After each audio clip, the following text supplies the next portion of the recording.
પાટણની પાવન ધરતી પર આવેલા પ્રગતિ મેદાન ખાતે શિવ મહાપુરાણ કથામાં અનેરો માનવ મહેરામણ ઉમટ્યો.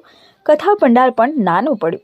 પાટણની પાવન ધરતી પર આવેલા પ્રગતિ મેદાનમાં શિવ મહાપુરાણ કથાને લઈ પૂરું પાટણ શહેર ભક્તિના રંગે રંગાઈ ગયું છે. જેમાં ગોસ્વામી કથાકાર સંજય ભારતી બાપુ તેમના શ્રી મુખેથી વ્યાસપીઠ પર ભવ્ય જાહેર શિવ મહાપુરાણ શિવકથાનો શ્રોતાઓને રસપાન કરાવી રહ્યા છે.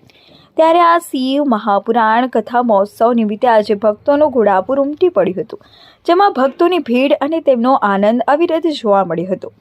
શિવ કથા મહોત્સવ દરમિયાન જીવનમાં સાસુ વહુએ ઘરમાં કેમ જીવવું તેની વાતો, રુદ્રાક્ષ મહિમા, જીવનું શિવ પ્રાપ્તિનું દ્રષ્ટાંત સાથે મહિમાખાન, શિવ મહિમા, શિવ જ્યોતિર્લિંગ પ્રાગટ્ય કથા તેમજ શિવ મહાપુરાણના અનેરા પ્રસંગોનું વર્ણન સાથે જ્ઞાન આપવામાં આવ્યું હતું. એમાં શ્રોતાઓને મંત્રમુગ્ધ કરી દીધા હતા.